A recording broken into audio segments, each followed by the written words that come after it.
Don't leave your home, because you know what? When those companies say they have your mortgage, unless you have a lawyer that can put his finger or her finger on that mortgage, you don't have that mortgage. And you're going to find they can't find the paper up there on Wall Street. So I say to the American people, you'll be squatters in your own homes. Don't you leave. Existential point. You live somewhere. Maybe you live in a city or a town or in an unincorporated area like I grew up in, but you live somewhere. And wherever you live, the land you live on, literally the ground under your feet, is owned by someone or some corporation or maybe a government. One of the first things Americans did as citizens was set up public registries to keep track of who owns which land. If you and your neighbor disagree about a fence one he wants to build, there should be an empirical answer as to which of you is right and where that fence can go. And the answer to where that fence can go is in books like these. They tell us who owns what and how the land in our towns is bought and sold, how it is mortgaged and paid for or not. This is important stuff.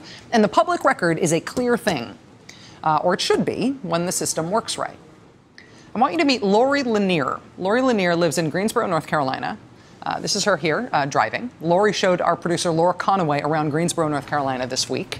Greensboro is a town of not quite 300,000 people. It's in central North Carolina, sort of between Raleigh and Winston-Salem. She drove us through her neighborhood to one particular house where she was friendly with the owner. You can see that it's a normal house in a normal neighborhood. It's not far from the big university in town. Lori Lanier works in real estate in this neighborhood. And she says they are going through a new round of foreclosures there now. She says there's been actually a couple of suicides in families that have lost their homes. The house that Lori wants to show us, as you can see, is boarded up. Being abandoned takes a toll on a house. On the door, there's a new sign that tells you to call the bank if you have any questions. If this property is not vacant, please call your mortgage servicer immediately. Wow. Doesn't have a, okay, we got a date, 3/19. So they were just here. Just yeah, 3 this days is new ago. to me. I mean, this is new to me. Please call Wells Fargo. The owner of that particular house ended up in the newspapers last month after he got into a 15-hour standoff with police. He was a chiropractor, by all accounts a regular guy, and now you can direct inquiries about his house to Wells Fargo. They've got his house now. Stories like that drew Lori Lanier to go to Occupy Greensboro last week. The group held a big event in the old movie theater downtown, a big event about foreclosures, and 400 people showed up, a few of them telling their stories about losing homes. That's happening all over the country, but there's not that many places where you can talk personally about the fact that it's happening. It can be not just upsetting, but embarrassing. You can feel like you're the only one. That night last week, a couple of occupiers screened a movie that they made to try to explain all the foreclosures and why this is a crisis. They're trying out new ways of explaining, new ways of acting out how the banks wrecked the economy and document mills and forged signatures, how the banks lured people into loans they couldn't afford and loans that didn't make sense, how they traded those loans, those everyday houses, like they were casino chips. They're looking for new ways to help the public understand what happened when all this happened. They're also looking for new things to do about it. Here and across the country. In Greensboro, the occupiers have started formal training for volunteers, like Lori Lanier, to examine the documents in new foreclosures, to look for signs that the bank has not got the right to kick that particular family out onto the street.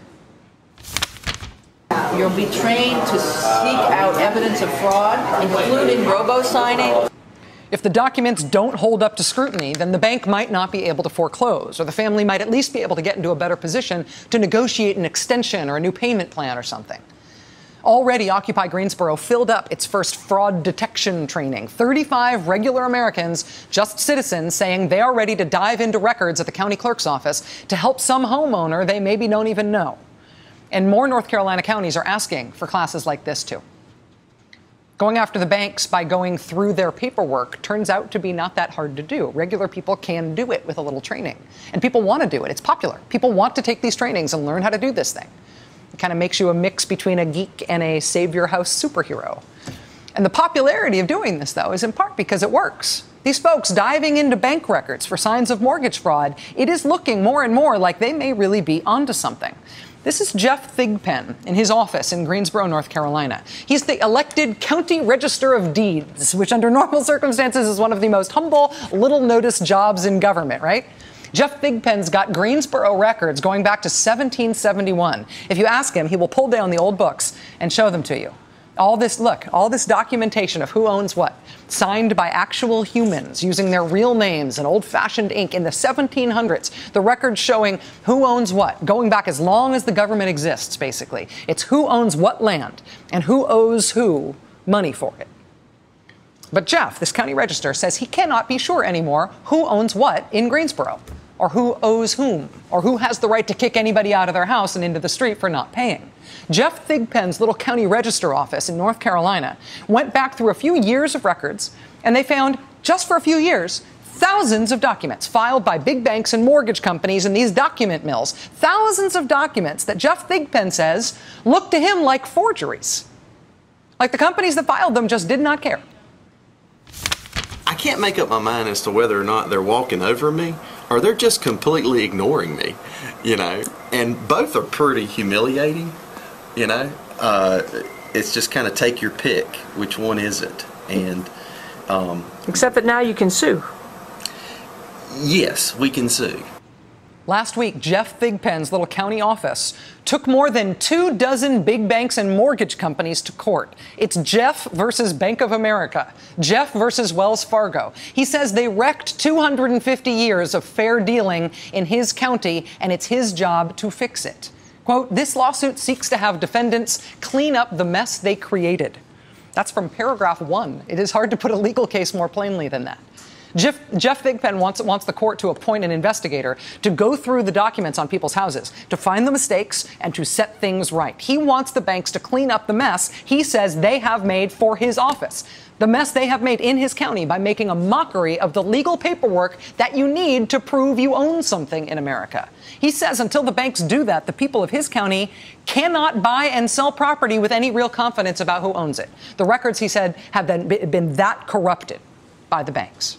And, he says, the families kicked out of their homes, the bank documents that justified that, some of those documents, he says, may have been fraud. Public recording offices are part of our democracy and the rule of law, and the laws that govern them need to be respected. And if you don't respect that, then why am I any better than Wikipedia? I mean, and if that's the case, Wikipedia would be better than me, you know. Explain that. Well, I mean, at least on Wikipedia, you'll have multiple people trying to correct what's going on and get the story right. All we would be doing would be logging in information signed by people 4 to 15 different times with no verification, and then people could go out and use it for what they'd have the legal force of Wikipedia through my office. You know, I mean, it's basically, if you don't get public recording offices right, you don't get the judicial system right. I mean, if these documents are certified for my office and used in court proceedings, if they are not right, it is a fraud on the court system, baby. Jeff Thigpen says he has already found about 36 foreclosures in Greensboro, 36, where he now considers the documents that justified those foreclosures to be seriously in question. 36 Greensboro families put out on the street who maybe should not have been. What has happened in Jeff's office, this situation with thousands of documents that he says appear to have stuff missing or forged signatures, this same situation quite likely exists in every county in the United States. And if you look around, you will now see that lawsuits like this Greensboro one are popping up in Ohio and in Kentucky and in Oklahoma and in Massachusetts with the promises of more to come. So far, these clerks who are suing have been losing these cases. But if these lowly clerks start winning, and it looks like they might, then this becomes a very big deal, because there are thousands of these clerks. There are thousands of counties. There are thousands of people like Jeff Thigpen out there who have these responsibilities and take them seriously. And with the occupiers and the volunteers and the families being foreclosed on and the county clerks and the courts all going through the records, the banks may start losing for what they did to those records on the way to doing what they did to what used to be our economy.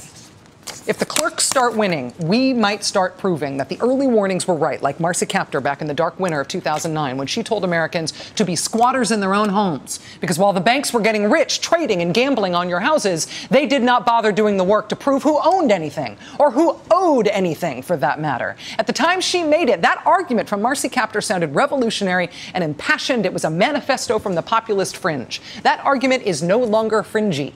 Now it is a day's work in the Greensboro County Registrar's office, getting the basic paperwork of who owns what in this country back in good order again, like we have prioritized since the 1700s. The banks are scared of this, and they ought to be. They have been trying to work out deals to avoid responsibility for what they did at the federal level and at the state level. They are trying to get themselves off this hook. I would too if I were them. But the Jeff Thigpens of the world and the Occupy Greensboros of the world and the Lori Laniers of the world are trying to get American families off of that hook first. And they might win on this, and it's a big deal.